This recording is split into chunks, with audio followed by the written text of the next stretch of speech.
The morning sun cast long shadows across the construction site as James climbed the scaffolding for what would be the last time in his life.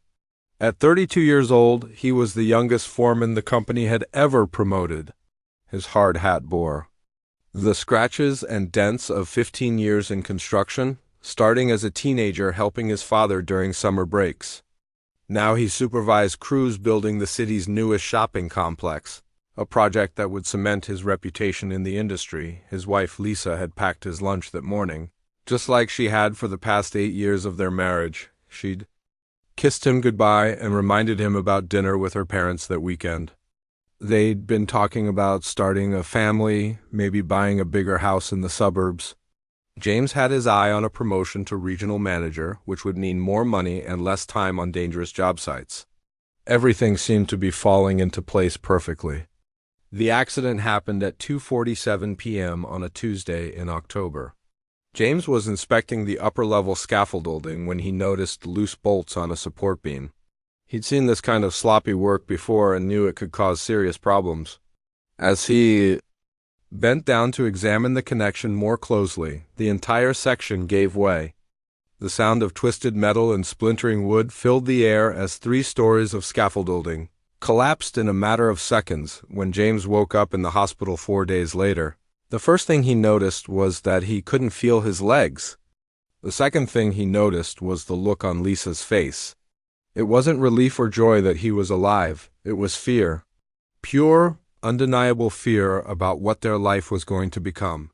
The doctors explained his condition in careful, measured words. His spinal cord had been severely damaged at the L1 vertebra. The chances of walking again were practically zero.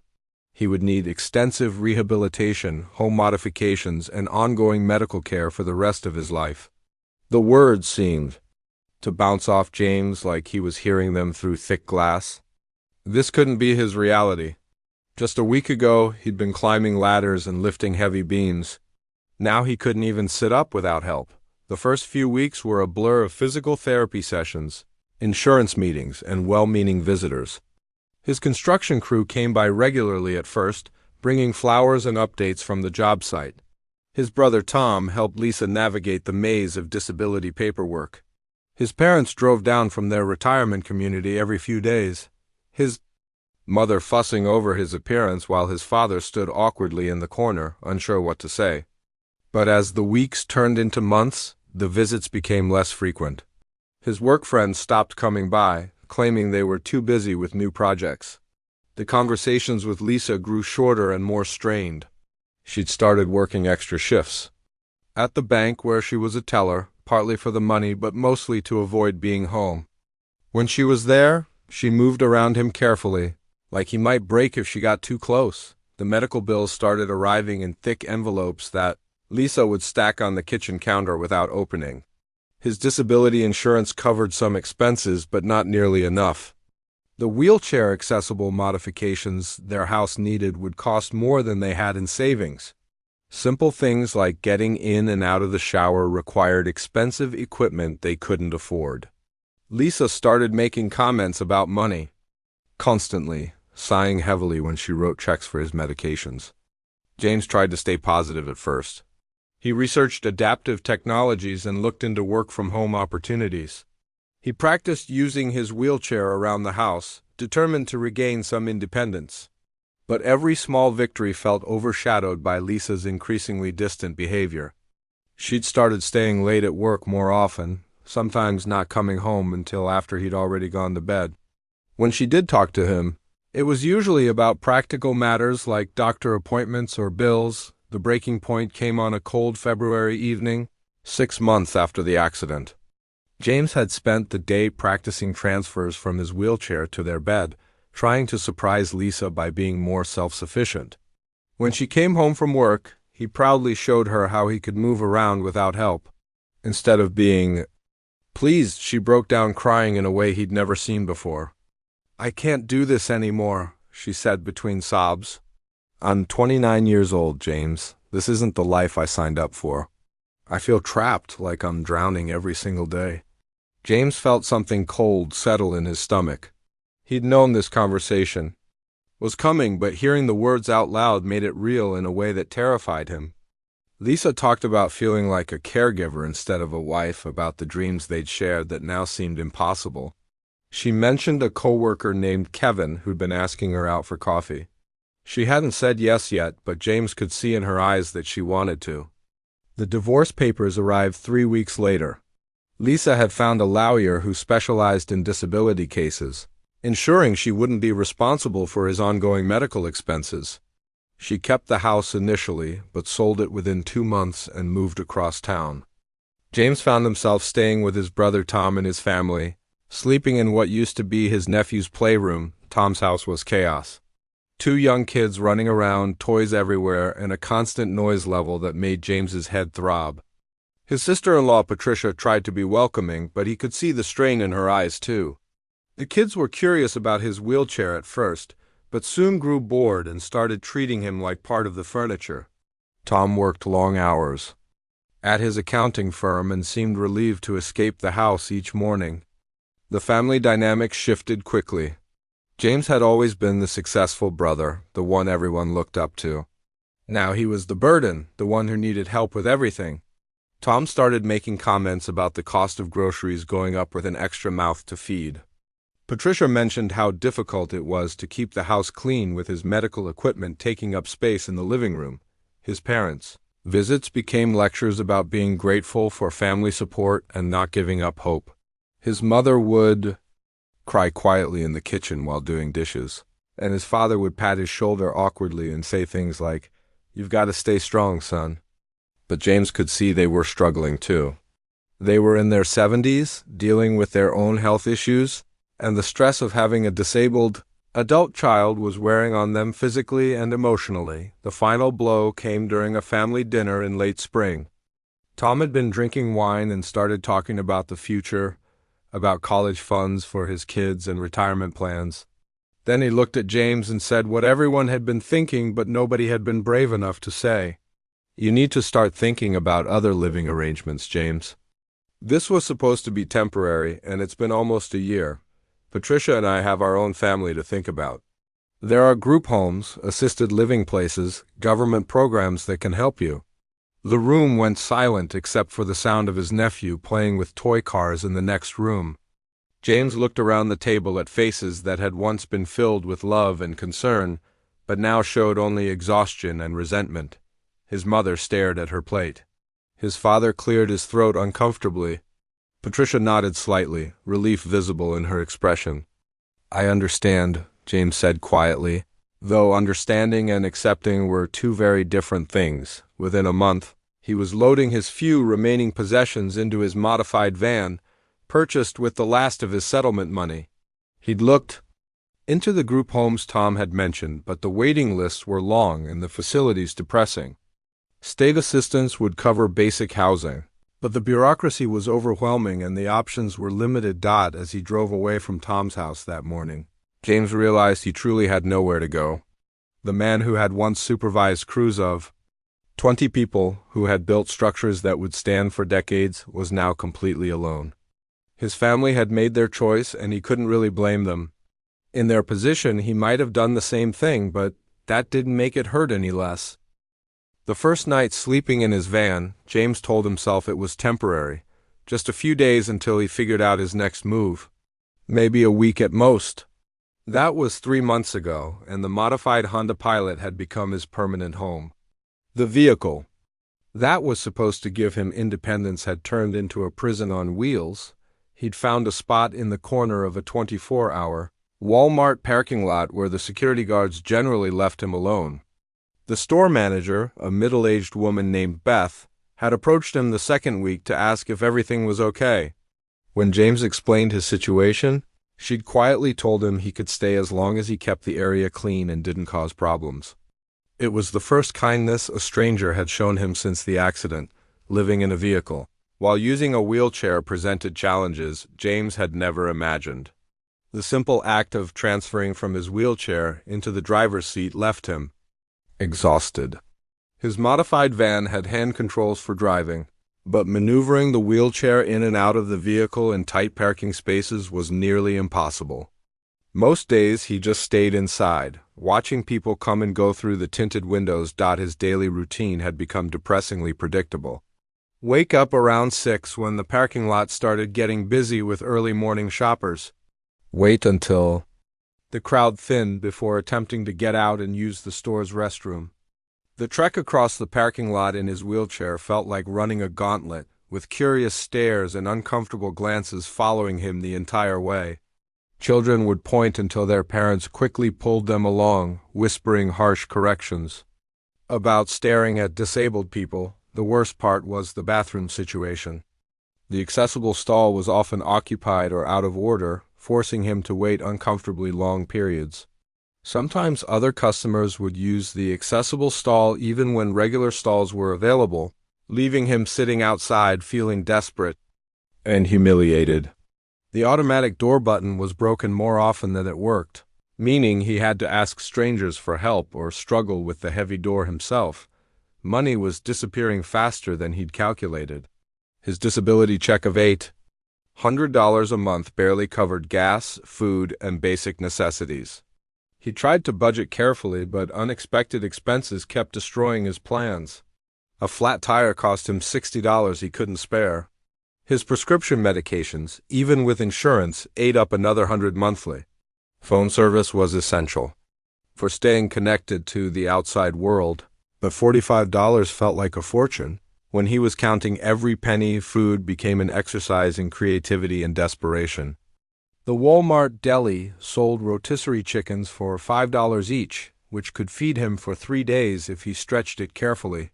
Bananas, peanut butter, and bread became his primary food groups. He learned which items were marked down for quick sale and timed his shopping trips accordingly. The hot food from the deli counter was a luxury he allowed himself once a week. Usually on Sundays, when the loneliness felt most crushing, other homeless people in the area kept their distance from James. He understood why. In their world, everyone had enough problems without taking on someone who needed extra help.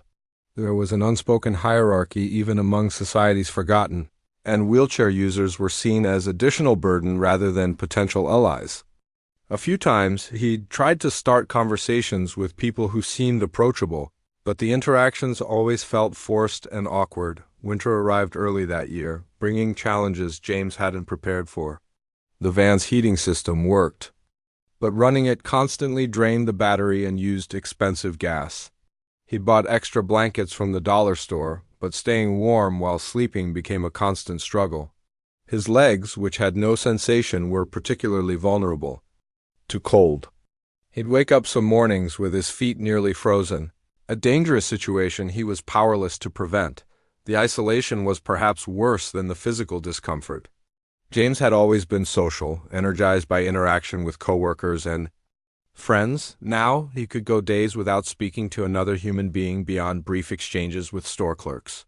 He'd started talking to himself just to hear a voice, carrying on conversations with imaginary companions about everything from the weather to politics. He knew it wasn't healthy, but the silence was driving him crazy. His phone became his only connection to the outside world, but even that brought more pain than comfort. Social media showed him glimpses of his former life that felt like watching someone else's movie. His old coworkers posted pictures from job sites and company parties. Lisa had updated her relationship status and was posting happy photos with Kevin, the coworker she'd mentioned during their marriage's final days. His brother Tom shared family vacation pictures and updates about his kids' school activities, a normal life that James had been quietly erased from. He'd tried applying for various assistance programs, but the bureaucracy was overwhelming. Waiting lists for subsidized housing stretched for years. Food stamp applications required documentation he didn't have easy access to. Mental health services had 3-month waiting periods. Every government office he visited felt like navigating a maze designed to discourage people from seeking help. The staff, while not intentionally cruel, seemed overwhelmed and indifferent to individual suffering. Depression settled over him like a heavy blanket he couldn't throw off.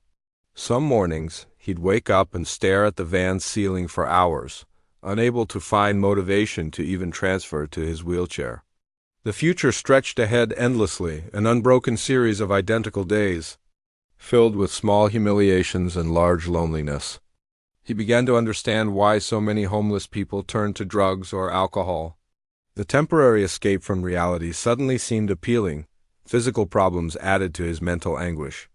Sitting in the wheelchair for extended periods caused pressure.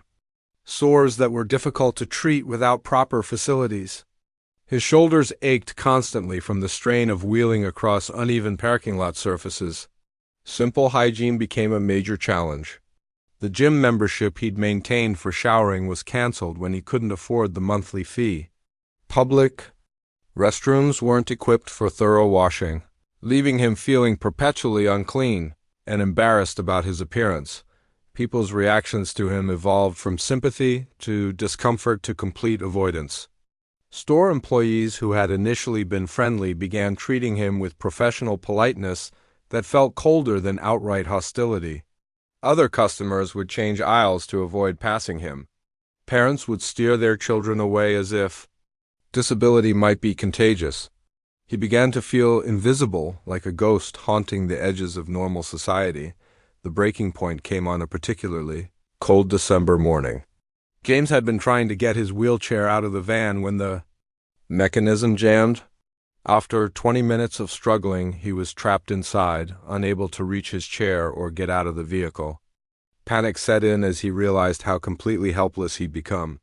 A teenage employee eventually noticed his distress and helped free the wheelchair, but the incident shattered his remaining confidence. That night, sitting in the dark parking lot, while other families went home to warm houses and hot meals, James seriously considered ending his suffering. The pills he took for nerve pain could be dangerous in large quantities. The busy highway next to the shopping center offered other possibilities. He wasn't actively suicidal, but the idea of simply not existing anymore held an appeal that terrified him with its intensity. He'd lost everything that had once defined him. His career, his marriage, his family, his home, his dignity, and his hope.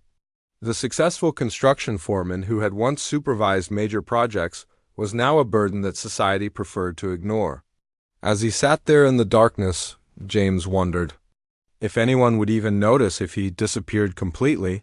The only thing that stopped him from acting on these dark thoughts was a stubborn spark of survival that refused to be extinguished. Tomorrow would bring another day of small humiliations and large loneliness, but it would also bring the possibility that something might change. He didn't believe it would, but he couldn't quite bring himself to eliminate the chance entirely. The first time Rosa noticed James was on a Tuesday afternoon in late December. She'd been shopping for groceries after her shift at the diner, her swollen belly making it difficult to push the cart down the narrow aisles. At 7 months pregnant, simple tasks had become exhausting challenges. As she loaded her few items into her beat-up Toyota, she spotted him sitting alone in his van across the parking lot. Rosa had been working double shifts for months, trying to save money before the baby arrived.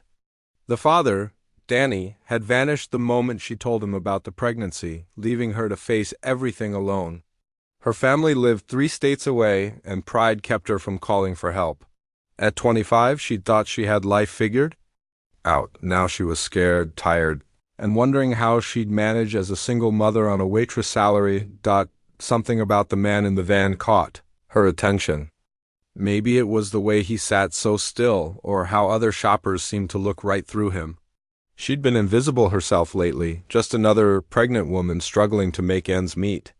People saw the belly and made assumptions about her situation, their eyes filled with judgment rather than compassion. She recognized that same look of defeat in his posture. Over the next few weeks, Rosa began timing her shopping trips to coincide with his presence. She'd see him early in the morning, trying to maneuver his wheelchair out of the van. She watched him struggle with doors that wouldn't open, navigate around cars parked too close together, and endure the stares of other customers. Each time she felt a pull to approach him, but her own problems felt too overwhelming to take on. Someone else's burden. Rosa's life was already falling apart in slow motion. The diner where she worked as a waitress was constantly understaffed, meaning longer shifts and angry customers who took their frustrations out on whoever brought their food. Her tips barely covered rent on the studio apartment she called home. The pregnancy made everything harder, from carrying heavy plates to standing for 8 hours straight. Her boss, Mr. Chun, was understanding but practical. She could work until the baby came, but he couldn't guarantee her job would be waiting when she returned. The breaking point for Rosa came during the 3rd week of January. She'd been feeling contractions all morning but couldn't afford to leave work early. When she finally made it to Walmart for groceries, she was exhausted, emotional, and scared about the future.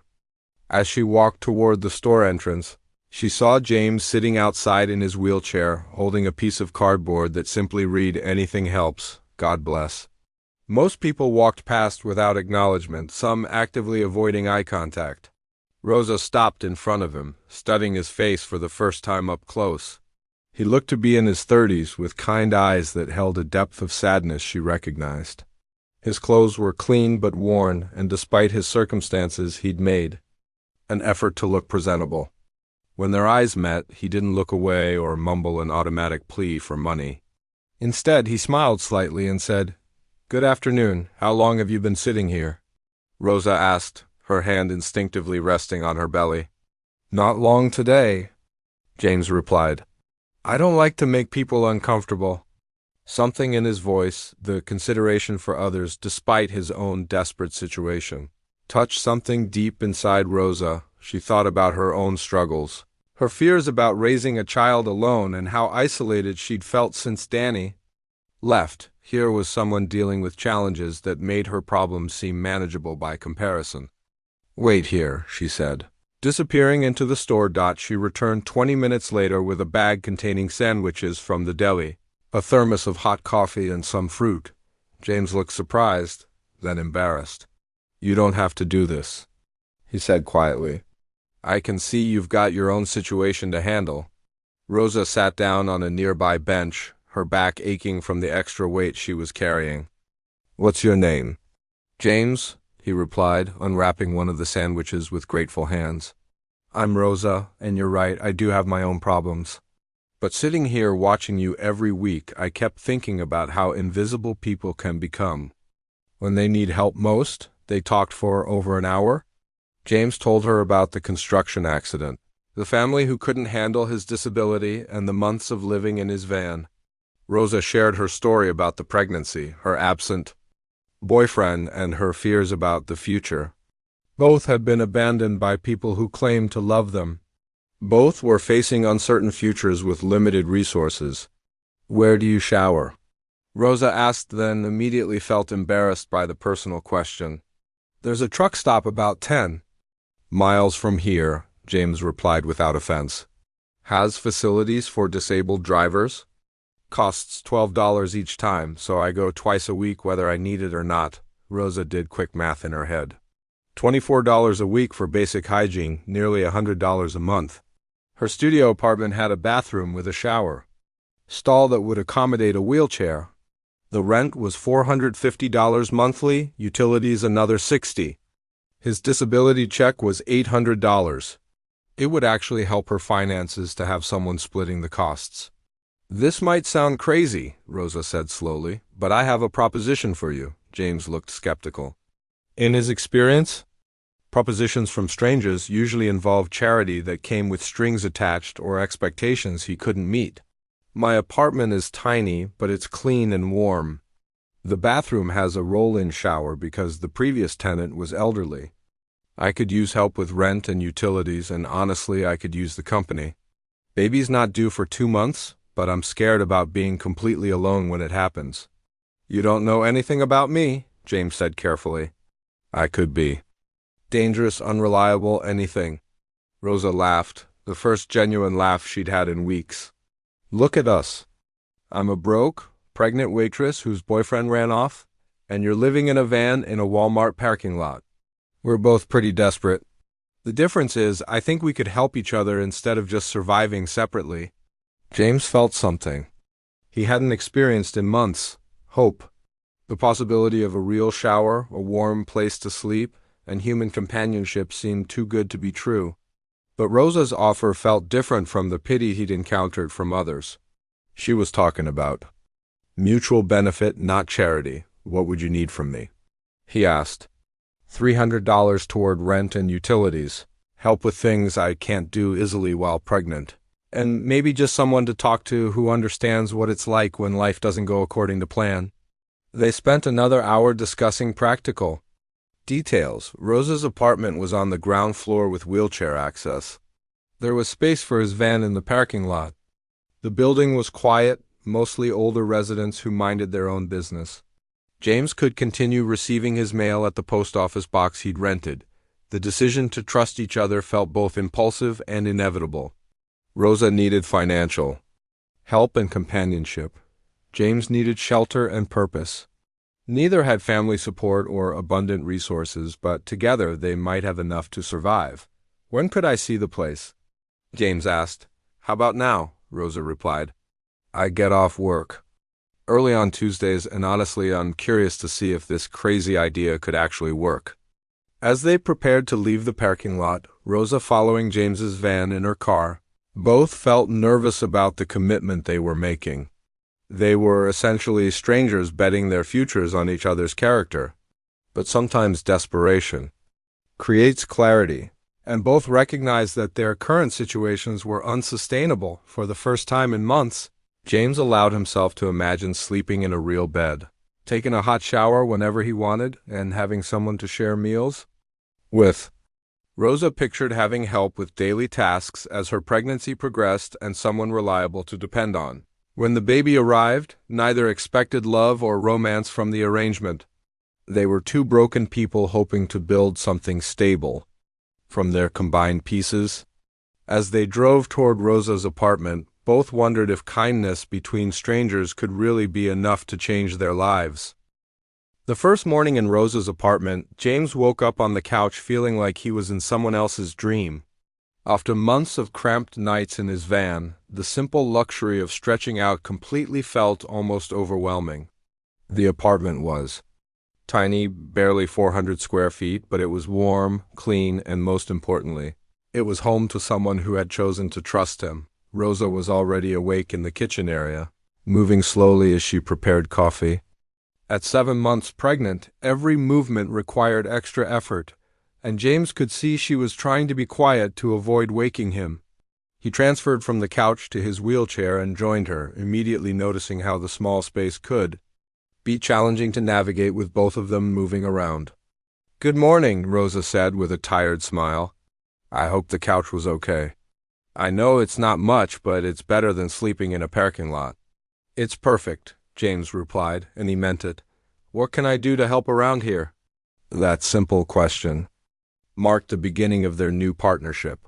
Rosa had expected to offer James charity, but he immediately made it clear he intended to contribute as much as possible. Within the first week, they had established routines that played to each of their strengths and worked around their limitations. James took over all the household management tasks that Rosa found increasingly difficult. He organized her bills, which had been stuffed into a shoebox without any system. His construction background had taught him to be detail-oriented with paperwork, and he discovered Rosa was paying late fees on several accounts simply because she'd lost track of due dates. Within 2 weeks, he had everything organized and had even negotiated payment plans for some of her medical bills. The apartment needed numerous small repairs that the landlord had been ignoring for months. A leaky faucet, a loose cabinet door, electrical outlets that didn't work properly. James couldn't do the physical work himself, but his 15 years in construction meant he knew exactly what needed to be done and how to explain it to others. He guided Rosa through simple repairs, talking her through each step while she did the actual work. "Turn the wrench clockwise, just a quarter turn," he would instruct, watching as she tightened plumbing connections under the kitchen sink. "Perfect. That should stop the drip completely." Rosa discovered that having James there made her feel safer and more capable. When her ancient refrigerator started making strange noises, instead of panicking about replacement costs, she had someone who could diagnose the problem and suggest solutions. When her car developed a rattling sound, James listened to it and identified a loose heat shield that could be fixed for $20 instead of the expensive repairs she'd feared. As Rosa's pregnancy progressed, James became increasingly valuable as a support system. Doctor appointments became easier with someone to drive her and help navigate the medical system. James had learned to deal with insurance companies and medical billing during his own recovery, knowledge that proved invaluable when Rosa's pregnancy developed complications. During her 7th month, Rosa started experiencing high blood pressure and frequent headaches. Her doctor recommended additional monitoring and more frequent appointments. James researched her condition online, learning about preeclampsia and its warning signs. He created a chart to track her blood pressure readings and made sure she never missed a medical appointment. "You don't have to do all this," Rosa told him one evening after he'd spent an hour on the phone with her insurance company, trying to get approval for additional ultrasounds. "Yes, I do," James replied simply. "You gave me a chance when nobody else would. This is how I pay that back." But their relationship was becoming more than just mutual assistance. They had begun eating meals together, watching television in the evenings, and sharing stories about their pasts. James learned that Rosa had always dreamed of opening her own restaurant, starting with a small food truck. Rosa discovered that James had once built custom furniture as a hobby, creating beautiful pieces from discarded wood. The apartment walls were covered with Rosa's sketches and menu ideas for her fantasy restaurant. James studied them with the same attention he'd once given to construction blueprints, offering suggestions about kitchen workflow and equipment placement. Rosa shared her grandmother's recipes, describing dishes that combined traditional Mexican flavors with American comfort food. "You know," James said one evening, looking at her drawings, "food trucks have become really popular. The startup costs are much lower than a traditional restaurant, and you can build a customer base before investing in a permanent location." Rosa's eyes lit up with interest. "I've thought about it, but I don't know anything about the business side. Permits, regulations, financing." "I do," James replied. "Construction companies deal with permits and regulations constantly. The process is similar for food service businesses. We could research it together, maybe start planning for after the baby comes." These conversations gave both of them something to focus on beyond their immediate survival. James began researching food truck regulations in their city, learning about health department requirements and business licensing. Rosa started calculating costs and refining her menu ideas. For the first time in months, both were thinking about the future in terms of possibilities rather than problems. The night Rosa went into labor, she woke James at 2 a.m. with calm efficiency. "I think it's time," she said already. Dressed and holding her hospital bag. James had prepared for this moment, researching the hospital's layout and parking arrangements. He knew exactly which entrance to use for wheelchair accessibility and had already programmed the fastest route into his phone's GPS. During the 30-minute drive, he kept Rosa calm by talking her through breathing exercises he'd learned from online videos. At the hospital, James proved invaluable in ways Rosa hadn't expected. He knew how to navigate medical bureaucracy, helped communicate with nurses and doctors, and advocated for Rosa when she was too exhausted to speak for herself. When complications arose during delivery, requiring an emergency cesarean section, James was the one who stayed calm and asked the right questions. Baby Isabella arrived at 6:23 a.m. on a Thursday morning, weighing 6 pounds and 4 ounces. Rosa held her daughter for the first time while James sat beside the hospital bed, both of them crying with relief and joy. The nurse assumed James was the father and congratulated him warmly before Rosa gently corrected the misunderstanding. "He's not the father, but he's family," Rosa explained. And James felt something shift inside his chest at those words. The first few weeks with Isabella were challenging in ways none of Rosa's research had prepared her for. The baby had trouble nursing, leading to weight loss that required frequent pediatric visits. Rosa developed postpartum depression, struggling with overwhelming sadness and anxiety about her ability to be a good mother. Without James, she would have been completely overwhelmed. James took over household management completely, handling everything from grocery shopping to laundry while Rosa focused on bonding with Isabella and recovering from the difficult delivery. He researched solutions for the nursing problems, suggesting different techniques and positions that eventually helped Isabella gain weight properly. When Rosa's depression made it difficult for her to get out of bed some mornings, James would bring Isabella to her for feeding, then take over diaper changes and morning care routines. He learned to swaddle the baby, recognize different types of cries, and soothe Isabella when she was fussy. "I don't know what I would have done without you," Rosa told him one evening as they sat together watching Isabella sleep peacefully in her bassinet. "You would have figured it out," James replied. "You're stronger than you think, but I'm glad I could help." Their little family unit felt natural and right in ways that surprised both of them. James had found purpose again, Rosa had reliable support, and Isabella was surrounded by love from two adults who had chosen to care for her. What had started as a practical arrangement between strangers had evolved into something that felt like home. 2 years after Isabella's birth, James sat in their new apartment's home office, reviewing financial reports for 3 local construction companies. The small room was equipped with an adjustable desk, dual monitors, and filing cabinets filled with client paperwork. On the wall hung a photo of Isabella taking her first steps, Rosa beaming in her new manager's uniform, and a business license for Rodriguez Consulting Services, the bookkeeping company James had built from nothing. The transformation had begun. Slowly, almost by accident. When Rosa returned to work after maternity leave, she'd struggled to find reliable childcare they could afford. James had naturally stepped into the role of Isabella's primary caregiver during Rosa's shifts. While Isabella napped, he'd started helping other disabled residents in their apartment complex with paperwork and benefit applications, using skills he'd developed navigating his own medical bureaucracy. Word spread quickly in their small community. Mrs. Peterson from upstairs needed help understanding her Medicare statements. The young veteran in apartment 3B was drowning in VA paperwork after losing his leg overseas. James found himself spending hours each week helping neighbors untangle insurance claims, disability applications, and medical billing disputes. He never charged for these services, considering it his way of giving back to people who understood struggle. Rosa noticed how much more animated James became when helping others.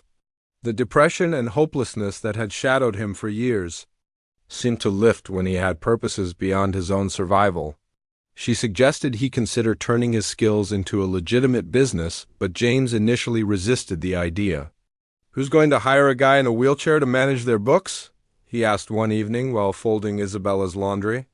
"Someone who values accuracy, attention to detail, and understanding of what it means to overcome challenges," Rosa replied. "You've kept our finances organized better than any accountant I've ever seen. You've helped a dozen people in this building alone. Stop underestimating yourself." The breakthrough came when Mr. Patterson, the owner of a small electrical contracting company, visited their building to bid on rewiring work. He overheard James explaining workers' compensation procedures to another resident and struck up a conversation. Patterson's current bookkeeper was retiring, and he was dreading the search for a replacement who understood construction industry finances. "I don't have formal accounting training," James admitted when Patterson asked if he might be interested in taking over the company's books. "Son, I've been in construction for 30 years, Patterson replied. "I'd rather have someone who understands the business and cares about accuracy than some college graduate who's never held a hammer." James started with Patterson's company, on a trial basis, working 10 hours a week from his home computer. Within a month, he'd identified several inefficiencies in their billing system and helped them collect on overdue accounts worth $15,000. Patterson was so impressed he offered James a permanent contract and recommended him to 2 other contractors. Rosa's own career had taken off as well. Her supervisor at the diner had been impressed by her reliability and natural leadership skills, especially during the difficult months when other staff members called in sick frequently. When the assistant manager position opened up, Rosa was the obvious choice. The promotion came with better hours, health insurance, and enough of a salary increase that they could afford a larger apartment. Their new place was still modest, but It had 2 bedrooms, a proper kitchen, and enough space for James's office. More importantly, it was in a better neighborhood with good schools for Isabella, who was already showing signs of being an exceptionally bright child. She spoke in complete sentences before her 2nd birthday and seemed to absorb everything around her like a sponge. James had become Isabella's devoted father figure in every way that mattered. He was the one who got up with her during night terrors, taught her to count by organizing his office supplies, and patiently answered her endless questions about everything from why wheels are round to where babies come from. Isabella called him Papa James and seemed completely unaware that their family structure was anything unusual. The business continued growing through word of mouth. James's reputation for honesty, accuracy, and understanding of construction industry needs attracted more clients.